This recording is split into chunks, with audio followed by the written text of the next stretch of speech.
This is a 2014 Ford Escape with a 1.6 liter turbo Ecoboost engine. This weird gizmo right here is the thermostat housing for this engine. You notice it's cast aluminum. Ford used to make plastic thermostat housings for a lot of their smaller engines, and those were always leaking. And maybe that's the reason they switched to cast aluminum housing, but guess what? These leak too. This is a brand new replacement housing. It's a Gate product.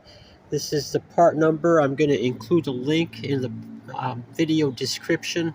The reason I'm going with a Gates product is because my local Ford dealer just refuses to sell any of the items out of their stock. You have to order everything, get it special ordered and flown in, and pay a premium for it. So this is the reason I'm going with Gates, and maybe this is what you should do too.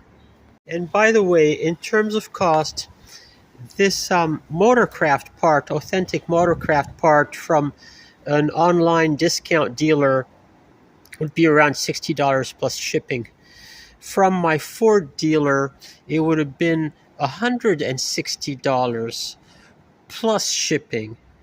And from my local parts store, this Gates substitute was just $62 or so.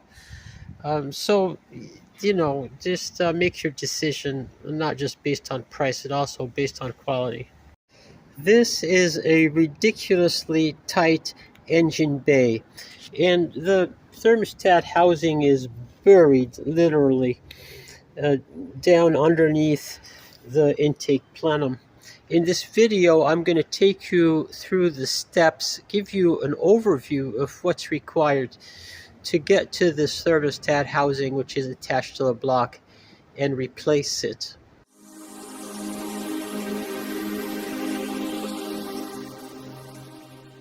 Step 1, remove the passenger wheel. Peel back the wheel well liner. And from there you can get in to the tensioner and release the serpentine belt. In case you were wondering, this is how you get your belt on and off. You just stack two box wrenches, and that's a 17 up there. And why you're going to release the serpentine belt is because you're going to remove the AC compressor, which is right here. And before you do that, you're going to recover all of your refrigerant using this recovery machine.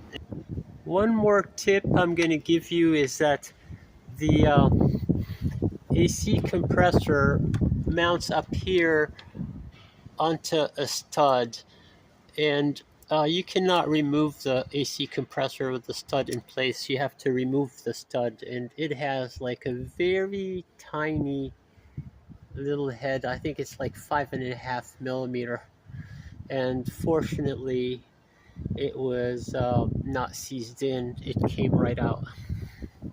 This over here is the petcock for draining the radiator, and guess what happened when I turned this valve? Nothing came out. The radiator was full, but absolutely nothing came out of the petcock. So I resorted to just loosening one of the hoses over here on this side to drain out the radiator's contents. One other thing that I disconnected and removed is this tube for the turbo leading to the intercooler, and this is for the airflow. And I just it bolts up onto the bottom of the block right here. I took it off just to make more room in here. Of course, you want to get in under here and disconnect the battery. Now, they've put the negative of the battery in a very difficult to access position. This is what normally you would disconnect is the negative, but on this one, you just disconnect the positive. Thank you, Ford. The reason I've disconnected the battery is, as you can see here, I've moved the alternator off of its mounting stud, and this is necessary to do. to get to the thermostat housing. That bolt sticking out right there is the bottom mounting bolt of the alternator. You get through it, this way is through the wheel well or from underneath, but through the wheel well is a little easier. What I've also done to create a clear path up to the thermostat housing is I removed the oil filter, which goes onto the oil cooler right there, and I disconnected the bypass hose that attaches to the housing, and this is where the housing goes. The thermostat housing goes right there. It's in between the AC compressor and the alternator. That's kind of why it was necessary to remove it. Now I do hope that when I put it all back together, that hose right there that I'm shining the light at, that goes into this, the bypass hose that goes into the housing, I hope that does not leak, because that hose is a common point of leakage. Even if the housing is not leaking, on many cars you see that hose leaking, and it's not so difficult to replace it. I wish that I had one of these hoses on hand to replace. It's a special molded hose. It's available only from Motorcraft, and like I said before, my dealer will not sell it to me, so I have to order it online because none of the parts stores carry it. Now let's look at why this was leaking. Okay, this bolts onto the engine just like this, and it has on this weird kind of cavity, that's where there's like a flow solenoid that attaches that had to be removed. But looking back here, okay, you can see the condition of this gasket, and honestly, I don't understand how it got to be in this shape. I just don't understand what went on here. I mean, it almost looks like somebody removed this previously and then resealed it with RTV and then put it back. I would hate to think that somebody actually did that, because that is like the dumbest thing I've ever heard in the world. For comparison, this is what the new gasket looks like.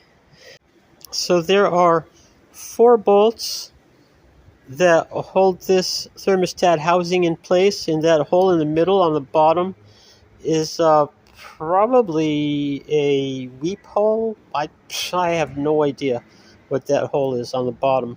These are the 4 little tiny bolts for mounting the thermostat housing, and no, I'm not going to insult your intelligence by turning these bolts on camera. I'm just going to go ahead and mount it and show you the end result. So right there is a view of the 2 bolts that go on top, and maybe you can see why I felt it was beneficial to move the alternator out of the way. And right there are the 2 bolts that go on bottom. This is how it looks with the alternator back on, and this is just to give you an idea of how futile it would be to try to get to those bolts down there with the alternator in place.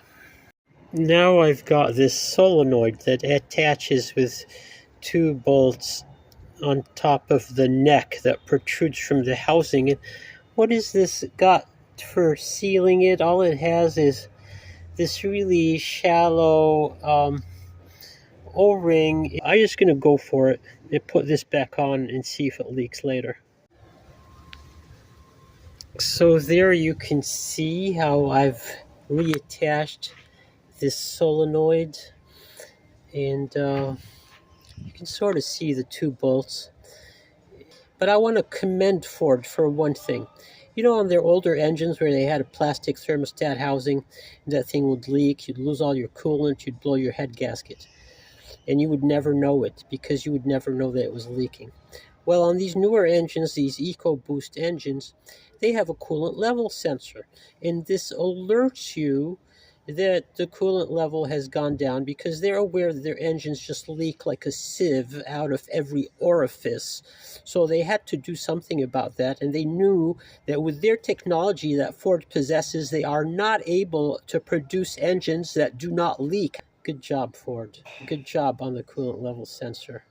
And in fact, that's how we detected this leak on this car. It was a small leak, but over the course of a short time, a lot of coolant leaked out, and we got a chime on the dash with a little informational icon. And maybe I'll show you what that looked like. But anyway, the driver had no idea what that was, and it's lucky, completely lucky, that they brought it in to be scanned. And then when we checked the codes, we got this P2560, engine coolant level low. So we launched a full-on investigation into where the coolant was going. And we were able to identify the leak and fix it. So again, thank you, Ford, for the coolant level sensor. But I really want to slap you around because you still haven't figured out, after 100 years of making cars, you have not figured out how to make an engine that does not leak. Now this coolant connection that presses onto the solenoid is just a push-on connection with the O-ring inside, and it has this little metal clamp that is supposed to lock it in place. So there, maybe you can see how that little clamped on. I actually reached down from here and pushed it upwards from underneath the connector, and it has a slot, a little groove that it fits into, and it snapped into place. At this point, I have all of the coolant hoses reconnected. This is what it looks like from underneath.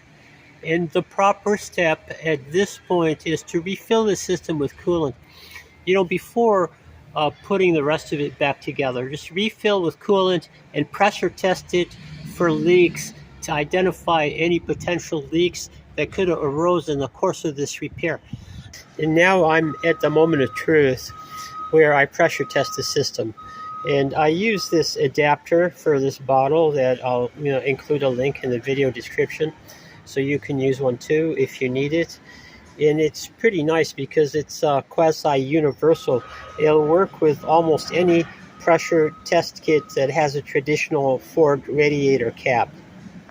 Here's a view of how everything fits together. This is my pressure testing pump, and this is the Ford radiator cap attachment, and this is the expansion bottle attachment. It's from OEM Tools, and it has this same O-ring sealing setup that is used with the reservoir cap. So this is a good fit for this type of reservoir.